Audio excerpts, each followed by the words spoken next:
Hi students, welcome to another video on control systems. In this video we'll see transfer function of few more electrical networks. Just go through these few instructional slides.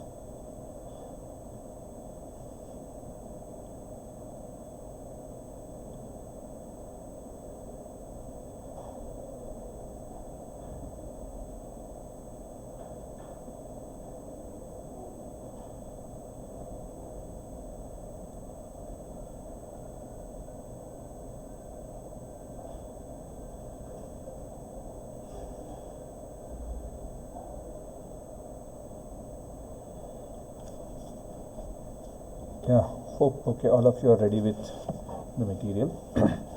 Now let us try to find the transfer function of this electrical network. So now we are supposed to find V naught of S by V in of S. So we need to find this ratio. So let us replace the components of this particular circuit by its Laplace transform. So now it is, we will replace this by, of course, R1 remains as R1. This L will be represented as S into L, and this again resistor R2 is same as the earlier one, whereas this C I will write it as 1 over SC. This is the circuit after representing each of the component by its Laplace transform. So this is, if this was I, this becomes IFS, the L becomes SL, the C becomes 1 over SC. Now this is the output voltage V naught.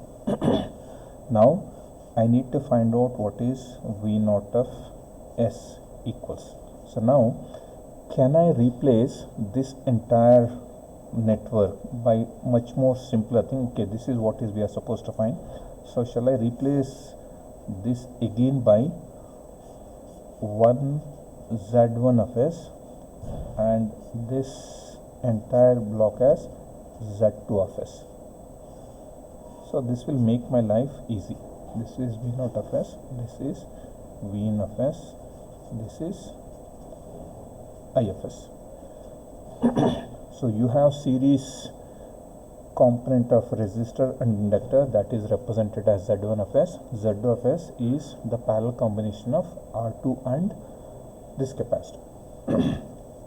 So now if you want to write what is Z1 of S, which is the series of R1 and inductor L. So can I, of course, this can be written as R1 plus SL. This is my Z1 of S. So what is Z2 of S? Z2 of S can be written as 1 over conductance of the same component. Why we are writing the conductance is because if you have anything in parallel, you can simply add the conductances. So I will write it as, so what is the conductance of R2? It is 1 over R2. What is the conductance of this? Because the impedance is this, conductance is 1 over of this, so which will become S into C. Now this becomes the conductance, 1 over the conductance will be Z2 of S. So if I rewrite this, can I write it as R2 by 1 plus SC R2. So this happens to be Z2 of S. Z1 of S is this is my Z1 of S. If I know what is Z1 of S, what is Z2 of S, then finding V naught of S is easy in terms of Z1, Z2 and V naught of S. So in this circuit, shall I write V naught of S as equal to V in of S multiplied by Z2 of S divided by Z1 of S plus Z2 of S, as simple as this. So for this circuit diagram I can write the expression as V naught of S is equal to this voltage multiplied by Z2 of S divided by the total impedance of the network. So now I can actually substitute what is Z1, Z2 from the known values. So I can write this as V naught of, I can write the ratio of V naught of S by V in of S as equal to, what is Z2? Z2 is actually R2 by 1 plus S C R2 divided by, so what is Z1? Z1 is actually R1 plus SL, and what is again Z2? It is plus of R2 by 1 plus S C R2. You can take the LCM and rewrite it as R2 by 1 plus S C R2 divided by, I can write it as R1 plus SL and 1 plus S C R2 plus R2 divided by 1 plus S C R2. So this will go with this. So I will end up with V naught of S by V in of S as equal to R2 divided by you can actually simplify that and write it as R1 plus I can write it as S C R1 R2 plus SL plus S square LC R2 plus R2. So this is your final expression. You can further simplify and write it as R2 divided by, you can write it as coefficients of S square is LCR2 plus of, what is coefficient of S? It is C R1 plus R2, C R1 R2 plus of L, this is L, plus of what you have R1 plus R2. So upon simplifying, this is my transfer function. So transfer function of the above circuit diagram is given by S square LC R2 plus S into C R1 R2 plus L. Now wherever you have a coefficient of S, you take S as common factor, you will end up with this, and you have R1 plus R2. This is the transfer function. So the way how we started was, we started with the original given circuit diagram. We are replacing each and every parameter of the given circuit by its Laplace. So this R1 is retained as R1. All inductors are represented by SL. The capacitance is represented by 1 over SC, and since these two are in series, you are writing their series combination as Z1 of S. Since these two are parallel, the impedance Z2 of S of this particular arm is nothing but 1 over Y2. So if it is admittance, I can simply add the two admittances when they are in parallel. So I am adding the admittances, and 1 over the equivalent admittance is the impedance Z2. So you have this, and upon simplifying, we have the expression for Z2 of S as this, and then you are obtaining an expression for V naught of S in terms of V in Z1 and Z2, which is this, and then substitution of all other parameters, and finally arriving at a polynomial which is given by this particular expression. So this is how you can able to easily find the transfer function of a given circuit. Okay, let us move on to, I can say it is as easy it is to replace each of the component by its Laplace transform and proceed to find the output expression, the transfer function. Now let us try to find out what is the transfer function of this network. Now this is the fourth one in the series. You have a resistor, you have a capacitor, you have an inductor, you have a resistor.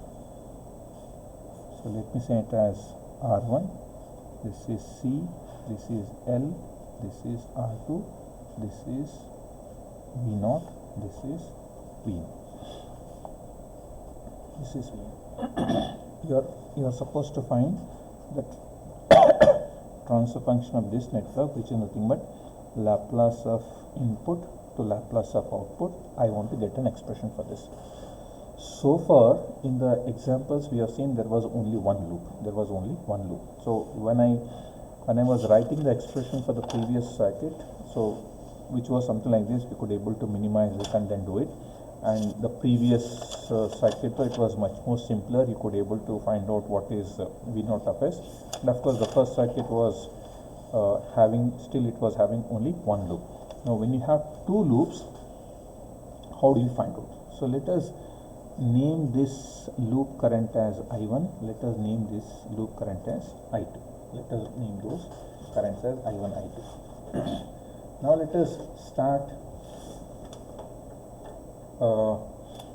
replacing each and every component by its Laplace.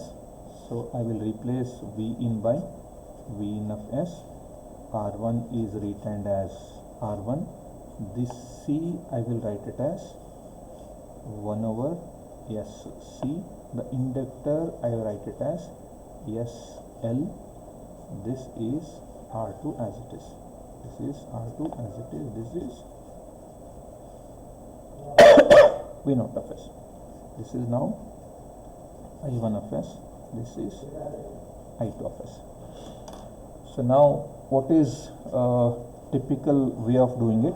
So I will start with V0 of S is equal to I2 of S multiplied by R2. Correct? This is the expression. And then shall I write V in of S as equal to I1 of S into R1 plus 1 over SC I1 of S minus I2 of S, because current flowing through this is I1 minus I2. I1 is flowing here, I2 is flowing in the opposite direction. The effective current is I1 minus I2 of S. So what do you have?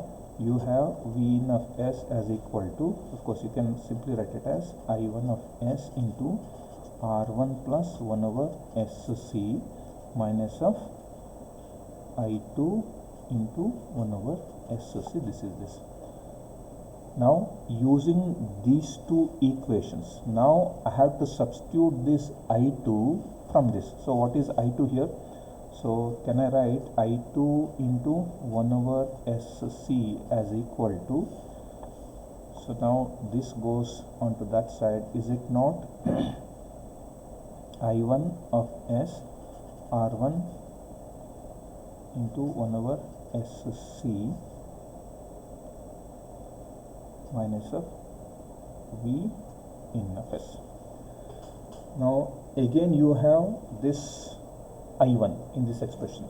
Now finding out a transfer function using a typical circuit solving will be a bit difficult to obtain a transfer function of, that is V0 of S by V in of S. Let us introduce a very simple technique where you can able to find the transfer function of a given electrical network very comfortably. So let us try to find out what is that method is. So that method of finding the transfer function is,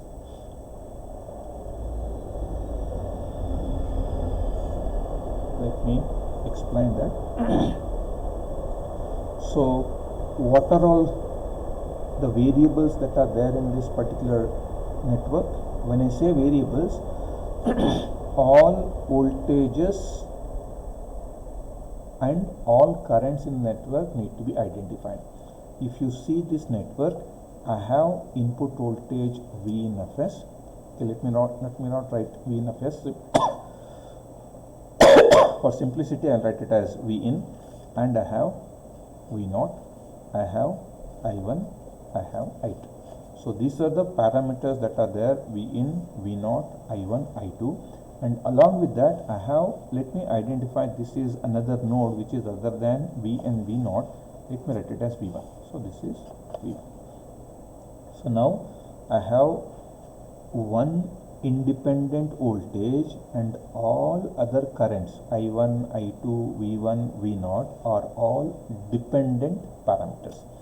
So all these are dependent,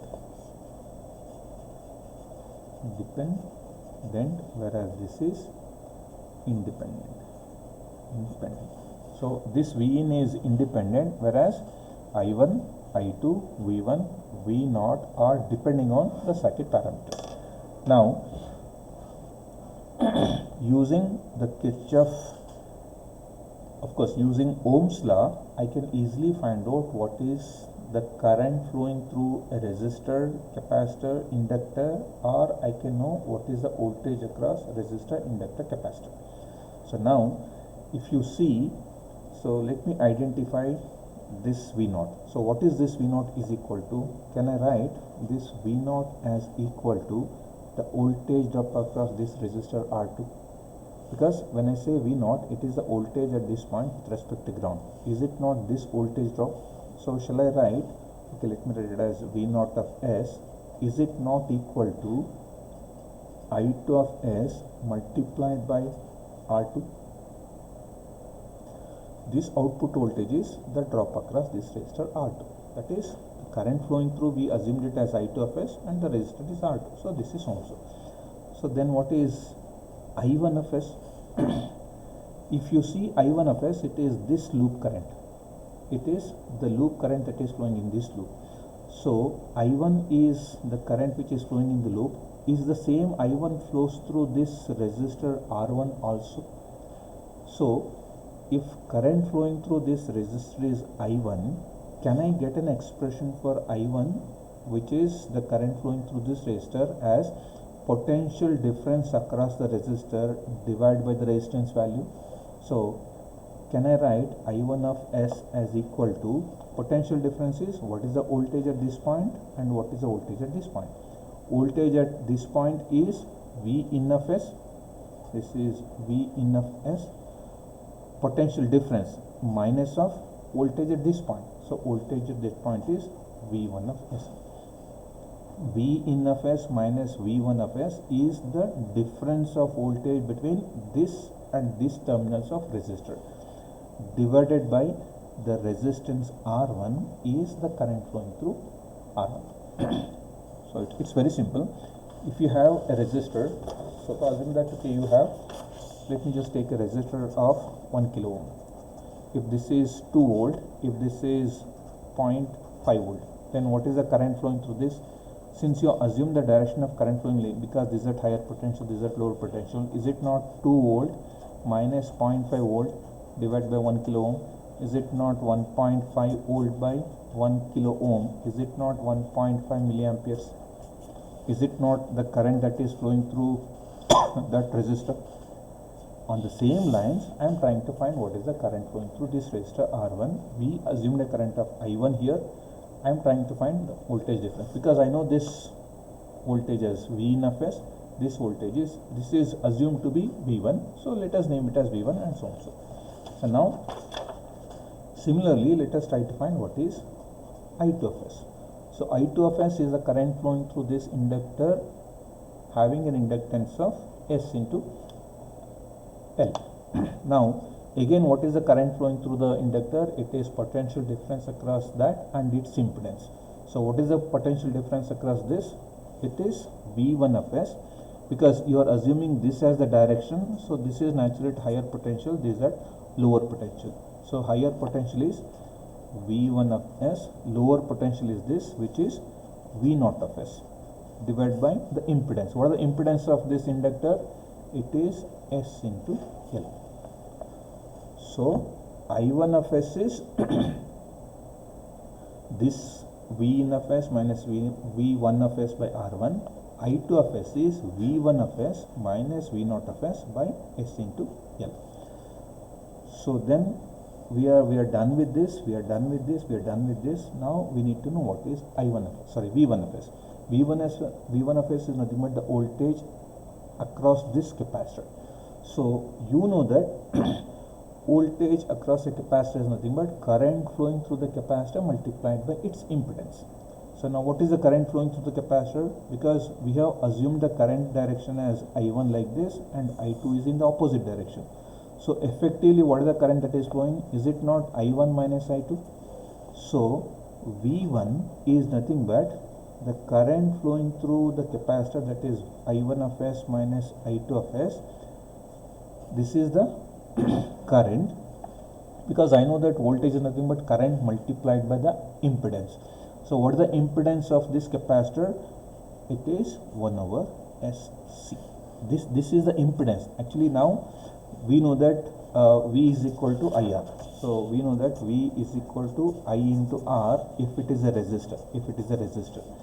So now since it's a capacitor, what is the impedance of this capacitor? Impedance of this capacitor is actually 1 over J omega C.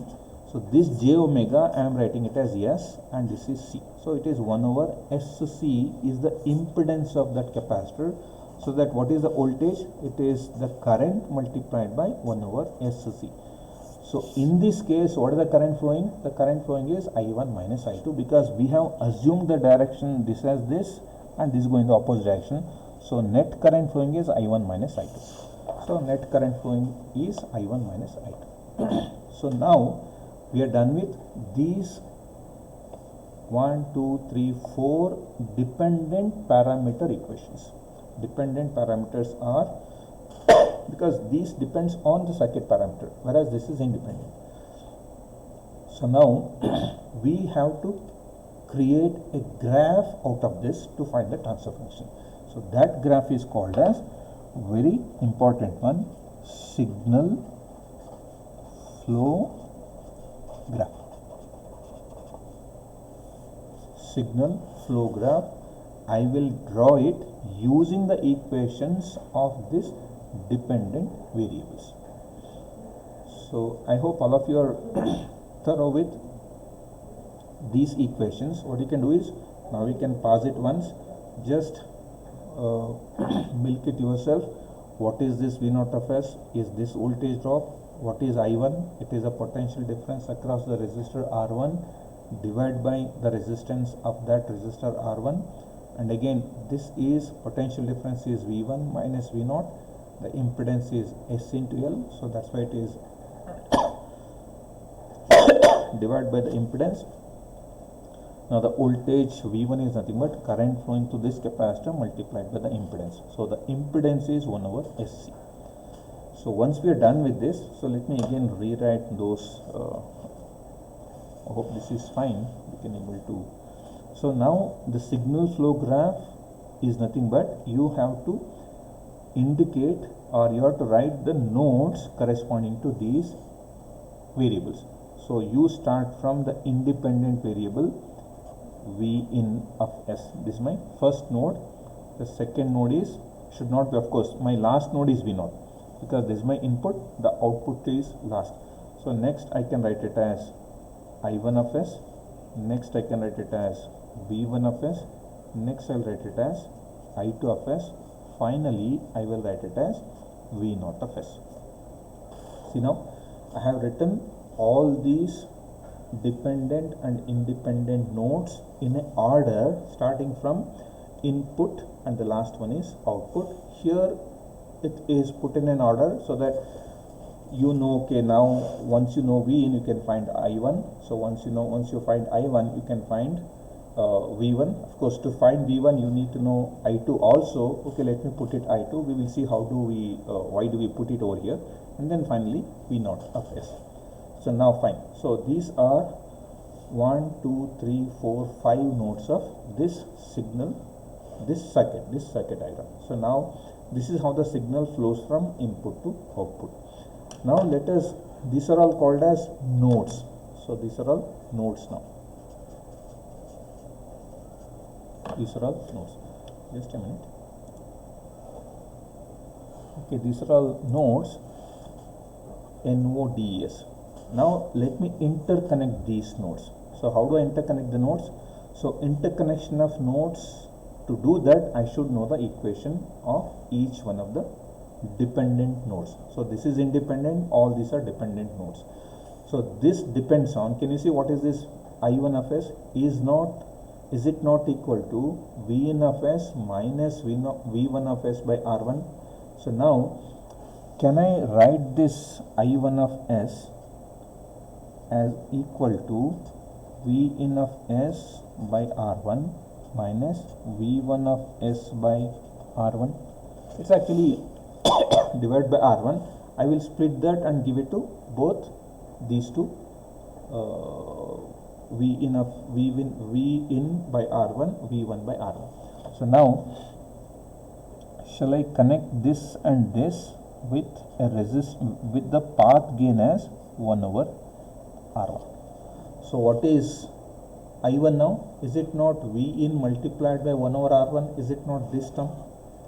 So this term is represented by this, and you can see since it is V1 which is next to this, so while drawing it, let me not draw it like this, let me just take a deviation and then draw it like this. Let me draw it like this, and can you see what is I1? It is V1 of s multiplied by, it is minus 1 over R1, minus 1 over R1. So if you actually sum up, okay, what is I1 now? Is it not Vin into 1 over R1, which is this term? What is the second term? Is it not V1 of s multiplied by minus 1 over R1? Is it not this term? So current at this point is this current plus this current. Okay, when I say plus, since it is minus is there, you have this as the equation.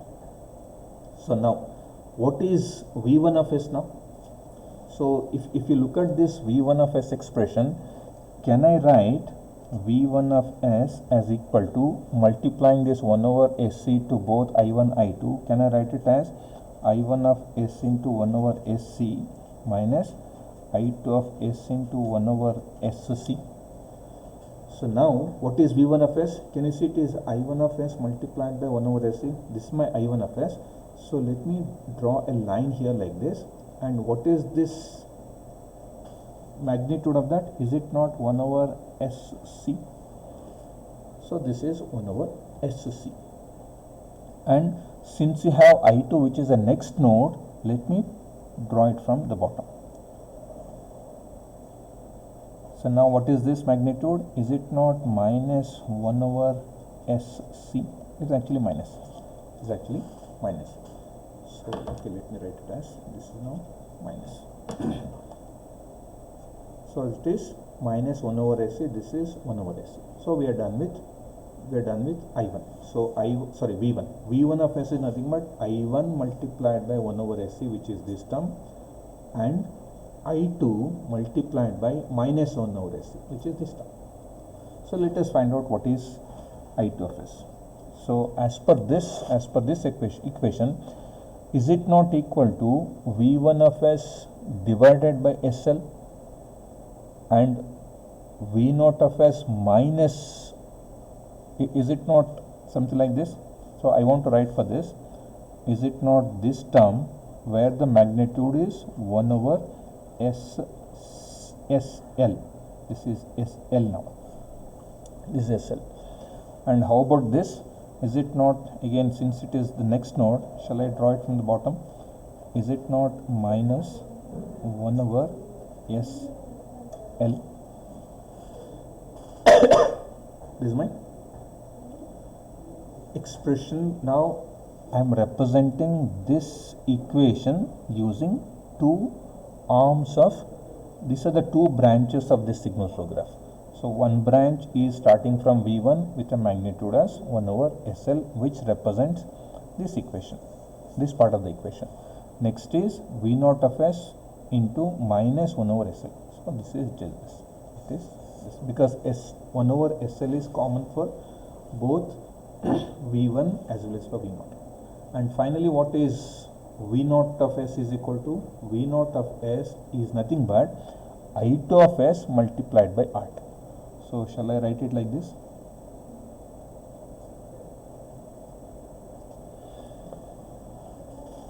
Fine. So now you can see all the nodes are, or all the equations are implemented in this graph, which is called as signal flow graph. So now once you are done with identification of variables and getting an expression for all dependent variables, next is to write the signal flow graph for these equations. So once you are done with this equation, next is to find what is V naught of S by V in of S, V naught of S by V in of S, which will be obtained using an equation called as Mason's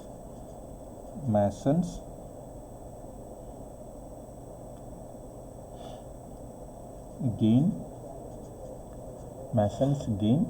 formula or Mason's gain equation.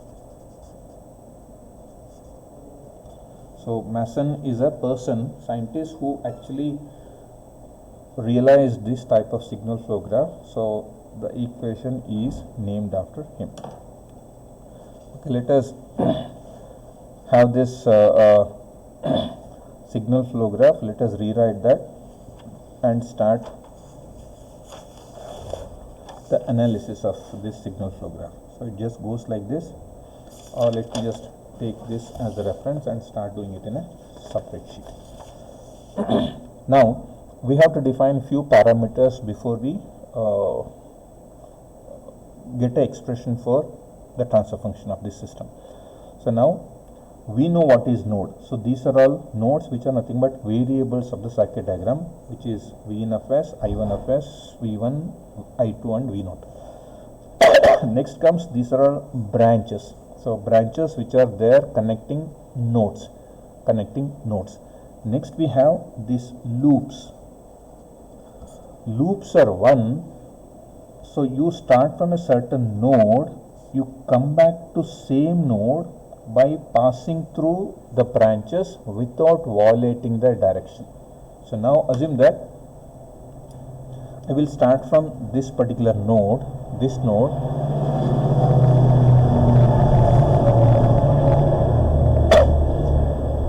I try to find out all possibilities of coming back to this node again. So that's what is loop.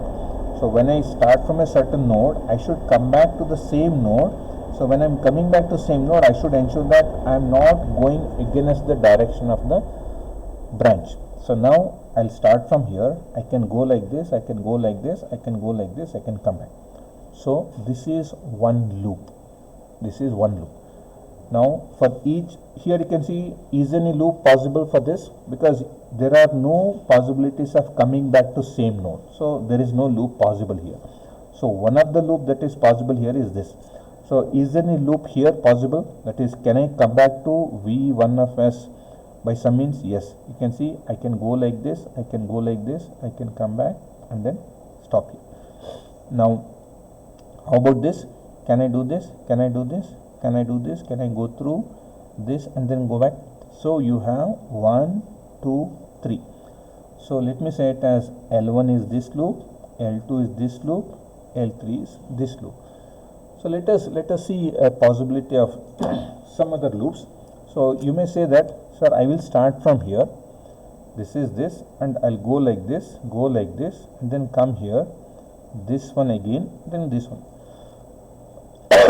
That is not a loop, because the condition while forming a loop, you should not visit any node more than once. See now, so if you start from here, you have to come back to the same node without touching any node more than once. Suppose if you take this path, so you have visited this once, and then you can see you are visiting this for the second time.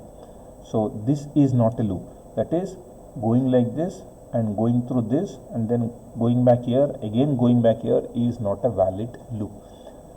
So loops are one where you should start from a certain node, come back to same node, passing through the branches without violating the direction of flow and not visiting any node more than once.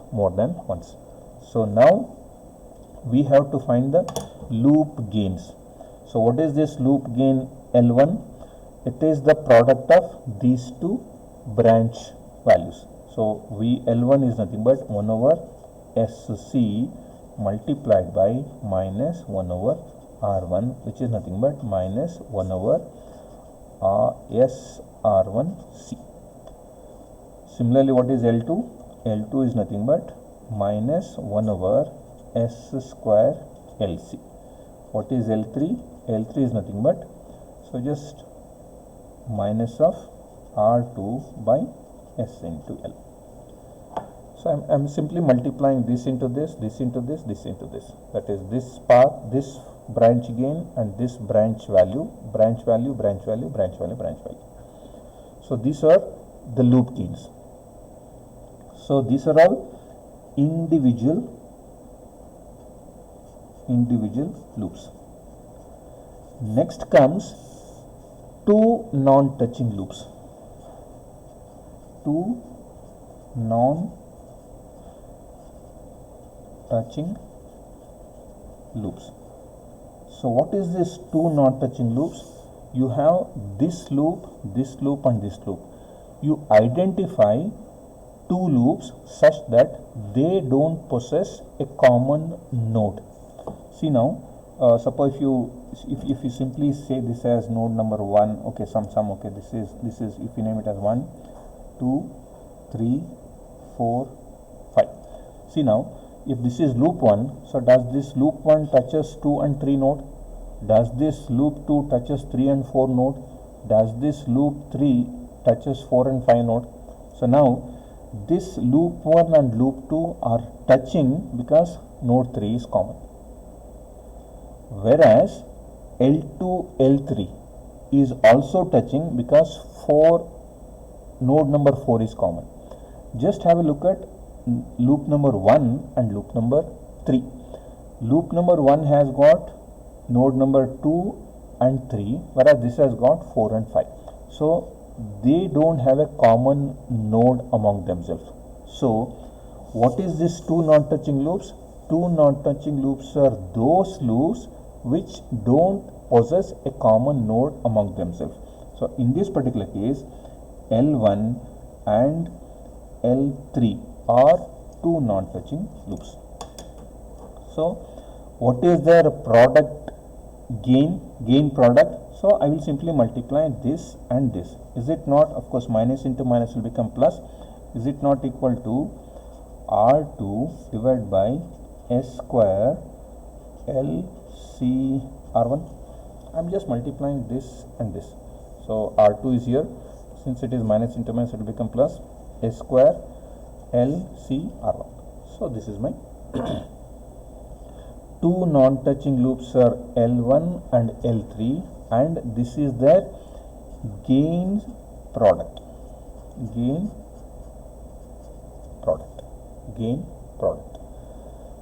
So now we know what is loops.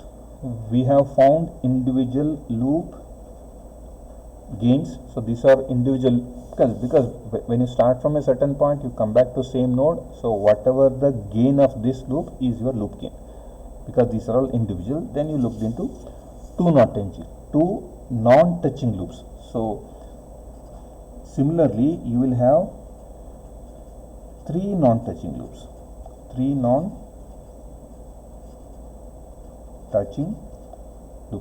So as we saw in this case, these two loops doesn't have a common node. Likewise, in some other problems, there are three loops which will not be having a common node among themselves. So we need to identify such loops as three non-touching loops. Similarly, you can go for 4, 5, 6, something like that. So that's how the formula goes. First is individual loops, then it is 2 not touching, then it is 3 not touching, 4 not touching if it is available. If it is not available, don't write it. Next, this is about loops. Next is forward path gain. Let me write what is this is forward path gain. So forward path gain is nothing but you start from the input node and try to go to output node. So on that way from input to output, what are all paths come, the multiplication of those paths without violating the direction is the path gain. So what is this forward path gain? It is moving from input to output such a way that again you should not visit any node more than once. So you are going like this, going like this, going like this. You just started from here and simply going there. So what is the overall path gain? You have this multiplied by this, multiplied by this, multiplied by this. So is it not, in this particular case, is the gain, is it not equal to, let me just write it,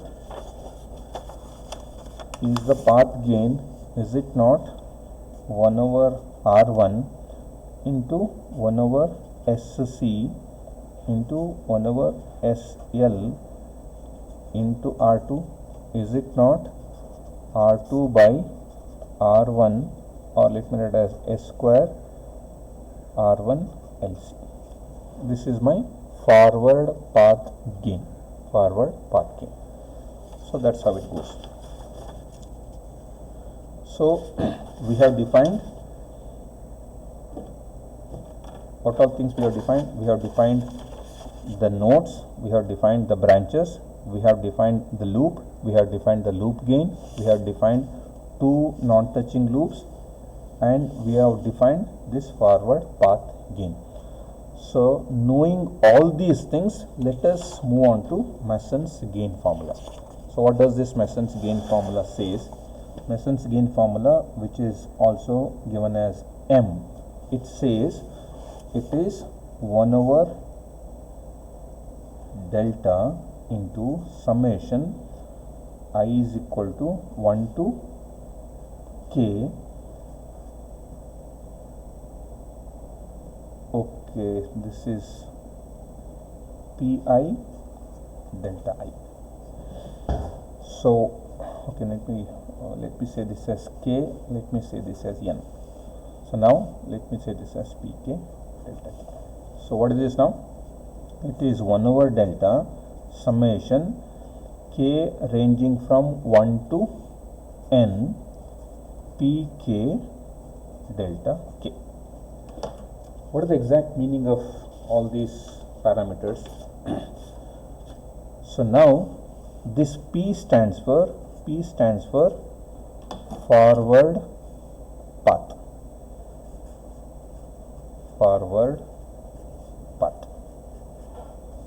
Gain. Forward path gain. What is this N stands for?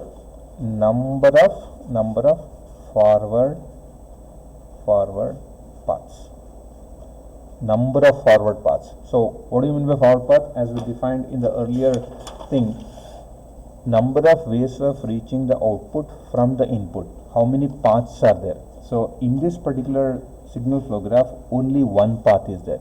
So don't think of something like this. So this is not a valid path, because you are going like this, you are visiting this for the second time, and you are again visiting for the second time. That is not a forward path. So this is the only forward path. So in this case, n is equal to 1. So when n becomes 1, is it not equal to 1 over delta P1 delta 1?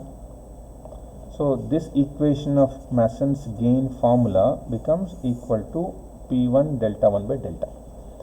Next the question is, what is this delta is?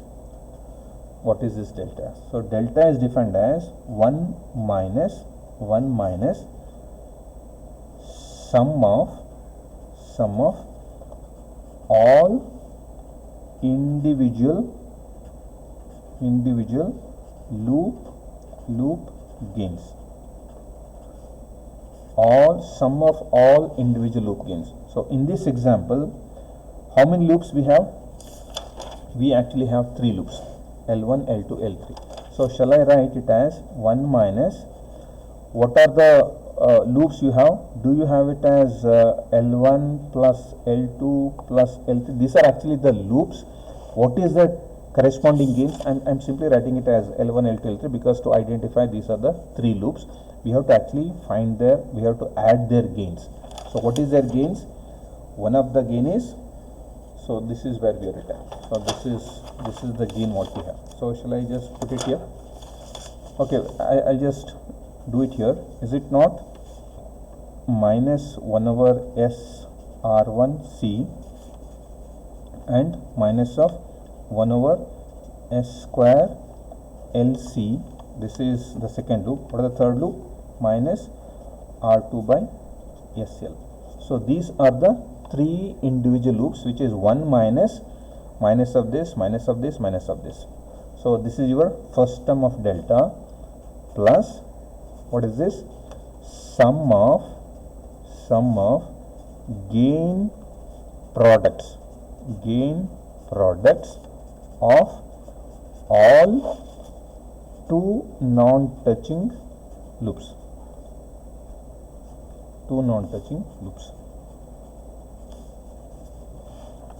Sum of gain product of all 2 non-touching loops. So now over here it is plus of, what is the gain product you have? You have, this is the gain product.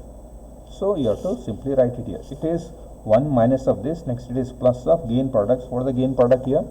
You have the gain product as R2 by S square LCR. So this is my gain product. So my delta for this circuit is equal to 1, this will become plus 1 over S R1C plus 1 over S square LC plus R2 SL plus R2 divided by S square R1 LC. Correct? These are all the terms corresponding to individual loops. This is the gain product of 2. And how does this equation goes? 1 minus sum of all individual loop gains plus sum of gain product of all 2 non-touching loops. Then the equation again goes minus of sum of gain product of all 3 non-touching loops. Then plus of sum of gain product of all 4 non-touching loops. So this continues this. So plus of sum of gain product of all 2 non-touching minus sum of gain product of all 3 non-touching loops, sum of gain product of all 4 non-touching loops. You can see this plus minus goes alternatively. So this we'll see in some other problem. So but in this problem, since I don't have any 3 non-touching loops and 4 non-touching loops, obviously these values are 0. So this is my delta. Next, what is this delta 1?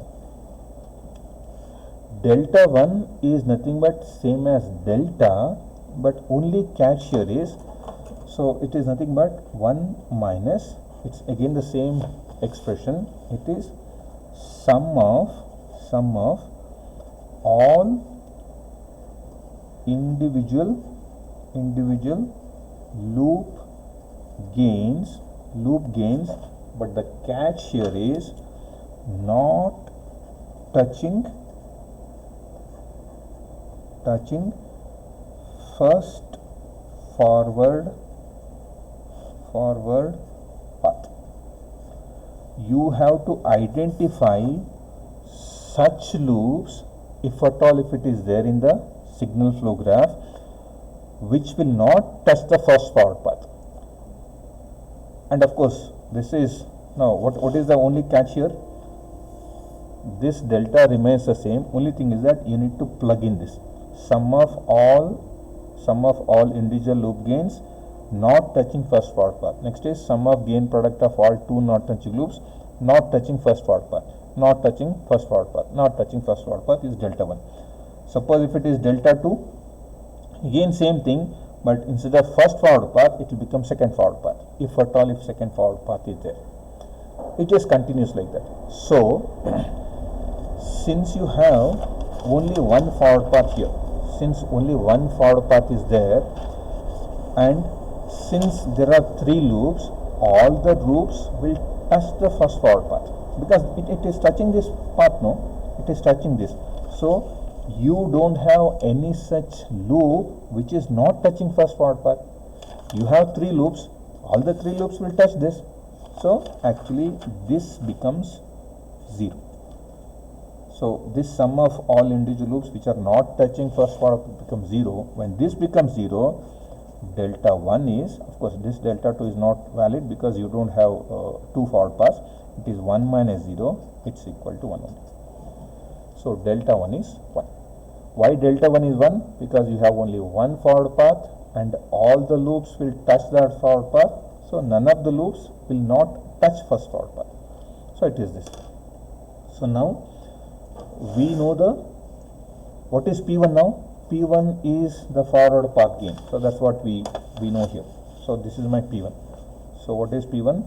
P1 is, this is forward path gain, which is nothing but R2 divided by S square R1 LC.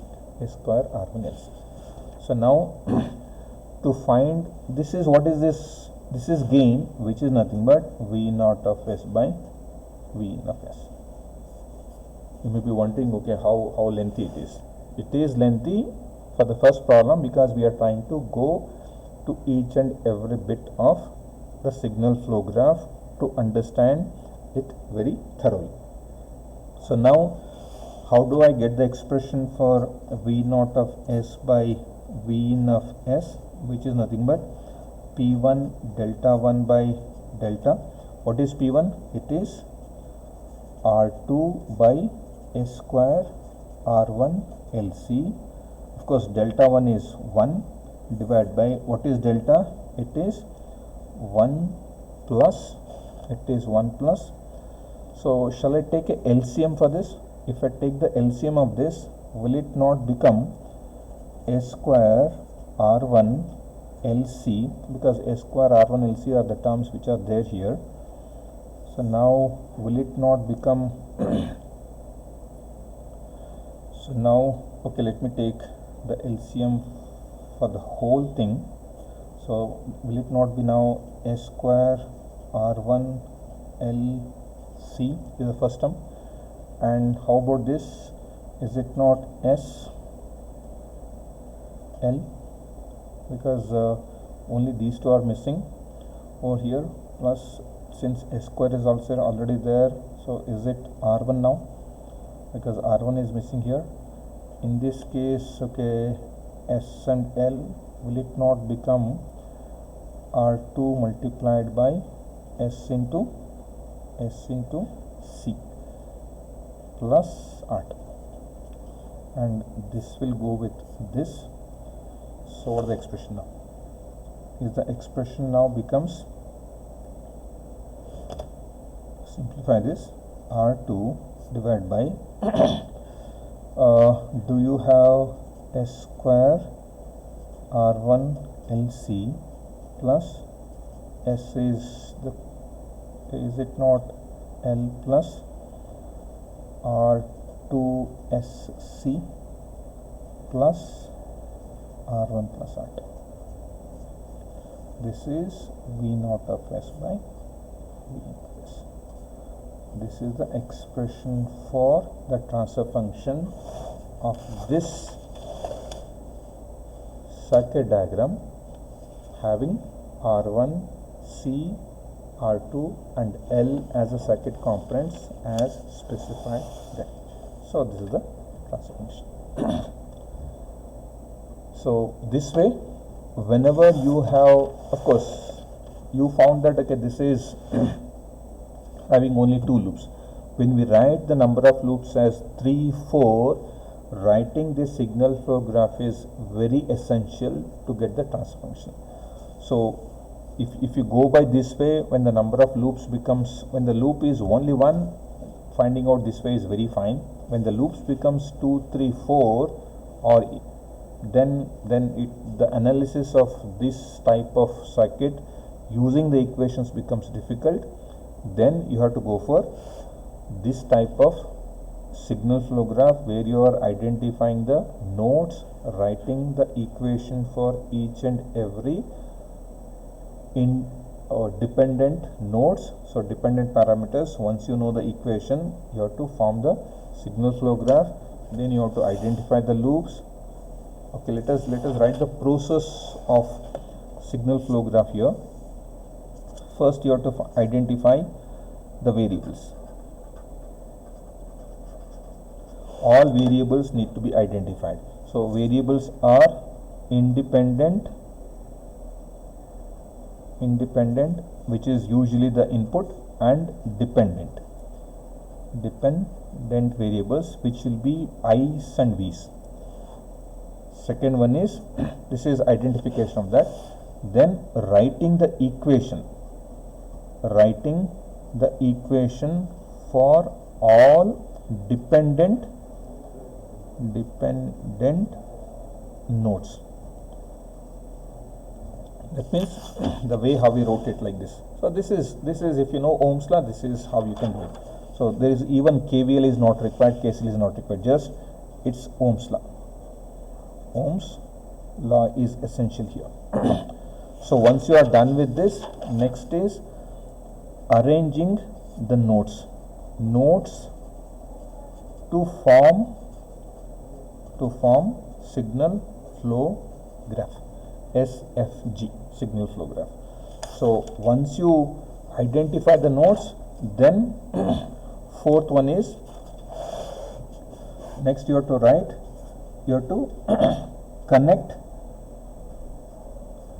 connect the nodes as per the equations. As per the equations, you have to connect the node. What is the fifth one? That's what we did here. So we just formed this nodes as this signal flow graph as per the equation. This is connection of each of the nodes. So once you are done, you have to identify loops. Identify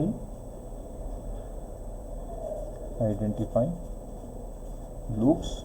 Then sixth one, of course, once you identify loops and their loop gain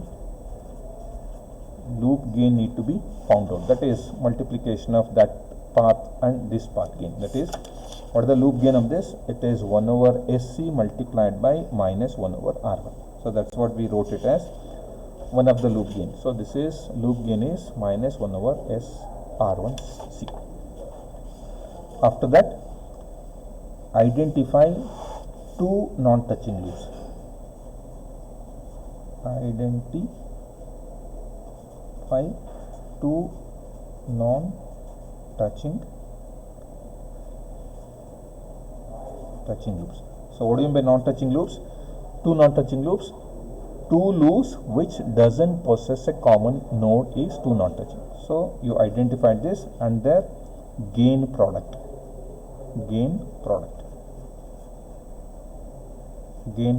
need to be written. Next comes, of course, after two, if the signal flow graph is complex, you have to find out what is three non-touching loops, four non-touching loops, all those things. Then we also supposed to find the number of forward paths. Number of forward path.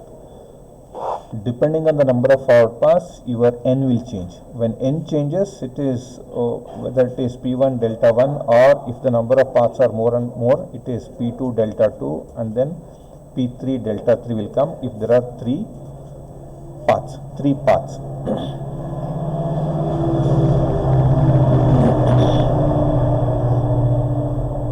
These are all different. First forward path and delta 1, second forward path delta 2, third forward path delta 3. And then we know how to find out delta. So delta equation we know, which is nothing but 1 minus, this is the equation what we have, 1 minus sum of all individual loop gains plus sum of gain product of all two non-touching loops. Next it is 3, 4, it continues like that. You have to find this, and you have to find out what is delta 1, delta 2, delta 3 if it is there. So in this case, okay, how the definition goes, it's the same thing, but not touching first forward path, That's the only amendment that we need to do it for delta, from delta to delta 1. After that, you have to go to this equation of what Mason's gain formula, which is nothing but the transfer function P1 delta 1 by delta. So you can simplify this and end up with the overall transfer function of the network as this. Oh, sorry, here there's a small mistake. This is not, when I take out this, yes, is not there. So S is taken out. Here you have L plus R2C. So this S is not. Right. Otherwise, this is how you can easily do it. Thank you.